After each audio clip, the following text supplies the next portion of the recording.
Since I started this channel and started learning about Canada, people have been recommending a lot of different Canadian music artists for me to check out, and I'm going to be looking at one of them today. Now, this is a group called The Tragically Hip, and I'll be honest, I've never actually heard of them before.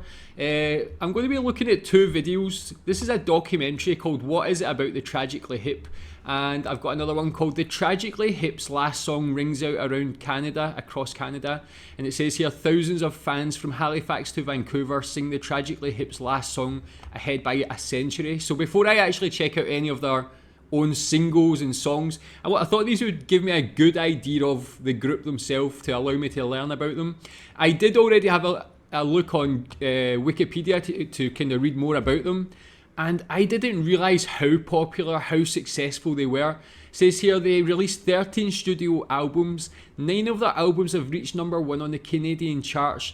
They've received numerous Canadian Music Awards, including 17 Juno Awards. And between 1996 and 2016, they were the best-selling Canadian band in Canada, the 4th best-selling Canadian artist overall in Canada. So, I don't know, being from the UK, I hadn't heard any of their music before, so maybe they just never released much music there. But clearly they were absolutely huge in Canada, so tell me what you think about them. Reading further on, their vocalist here, Gord Downey, it says here he passed away on October 17, 2017. And then the group announced they would no longer perform under the name. So, really sad story, but the success they had is really, it sounds like it's almost unrivaled within Canada. So tell me more about their legacy within Canada, your memories of them, and let's learn about them with this documentary. Let's check out. It was the concert of a lifetime, the pinnacle of a summer-long love fest for the Tragically Hip, and it didn't disappoint. They left it all on the stage, and the fans left it all on the floor. They're our family band, and just when Gordy speaks, I love it. It broke my heart, and I was elated to be here at the same time. I can't even express what it felt like. Flashback nearly 4 decades before the boys from Kingston first met. Yeah, just to say, like, already I can hear from his voice, had a very unique voice. You can tell he's got that charisma and unique style as well. And just seeing what they actually mean to people, I can already tell how important they are as a musical artist in Canada. A man with a charming smile and golden curls walked into his grade 9 teacher Judy Watt's classroom. Oh, he stood out for me as somebody who was undoubtedly going to be successful. In grade 9 drama, he performed a mime to the music of The Exorcist that people talked about and said, wow, like what a presence. So the dance and the movement was sort of legendary even in grade 9 and grade 10. It was in high school where Downey began meeting the musicians who would become the Tragically Hip. In a town filled with cover bands, they developed a raw rock sound all their own. Former Kingston DJ Steve Jordan remembers those early gigs. You got a sense that it could explode at any time, but you also got the sense, well, if it doesn't, this is still an awesome moment. They made you live in the moment. Every show that they do. At a time when many artists were aiming for success south of the border, Gord, Paul, Johnny, and Rob sang our stories. This was a band that sang about Hugh McLennan, David Milgaard, like referencing Eric's trip in songs. I'm not doing it in a look at me, this is a showboating Canadian way. It was just in a very honest, like, no, actually, this is where we come from.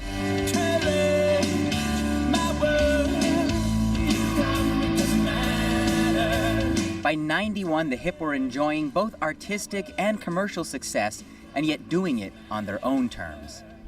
Like, they're both square and weird at the same time, which is, kind of like Canada in a way. I like to think that, for sure, one of the reasons the Hip are popular is because they are different. I think it flatters us, potentially, as a nation.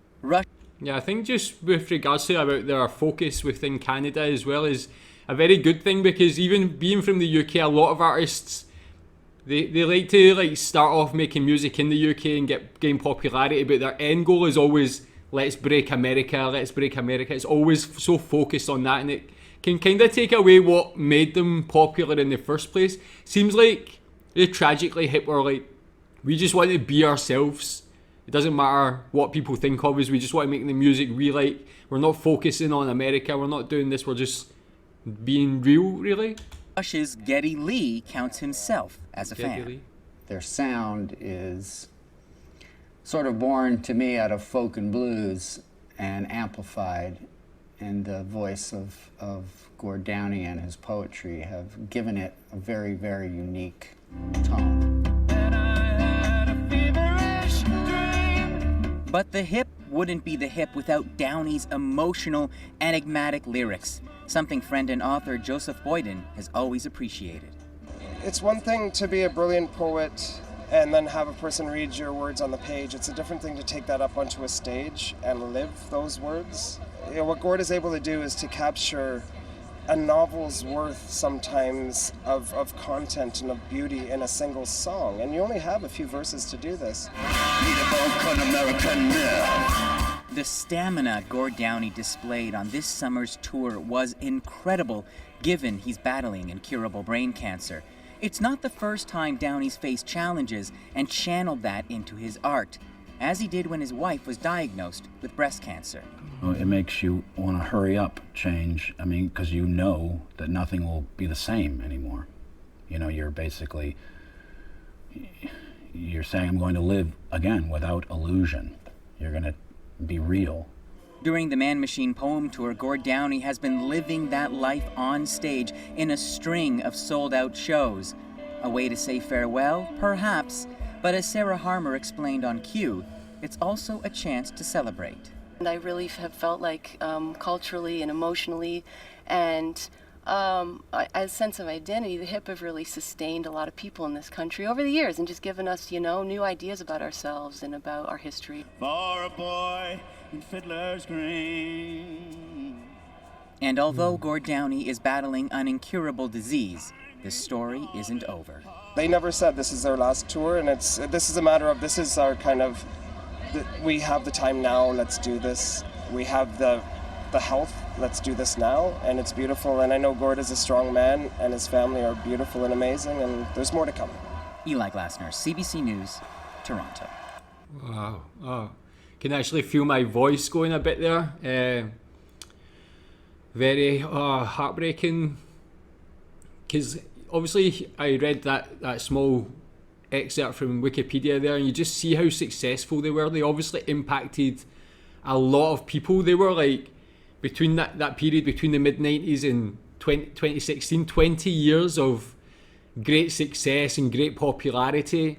They obviously touched a lot of people. They meant a lot to a lot of people. They obviously produced great music. You've got great words from Geddy Lee there, how much he impacted a person like him, a group like Rush. Everybody were touched by this group, and to see this last tour or these performances, knowing the incurable disease that he had, must have been such a heartbreaking and moving time for everybody involved, from the group to their fans. Yeah. Tell me what your thoughts on the Tragically Hip are. What's your memories? What's your favourite song? What's your favourite live performance from them? So the last one I've got here is the Tragically Hip's last song, Rings Out Across Canada, ahead by a century. So you can see the fans here. So I guess this will be quite an emotional performance as well. Let's just watch it and see how it is. And tell me if you were here.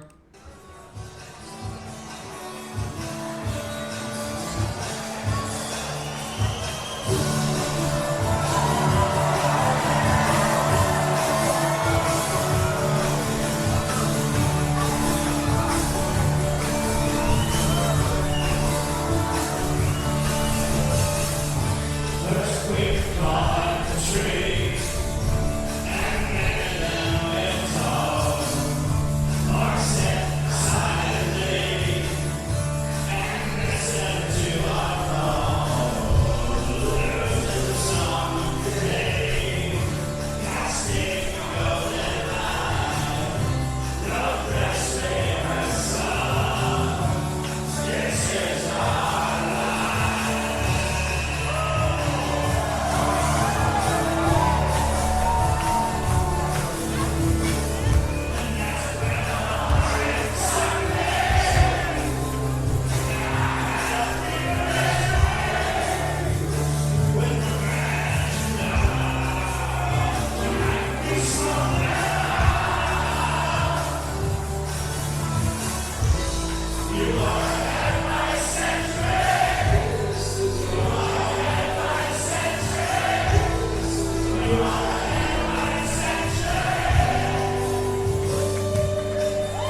Brilliant performance.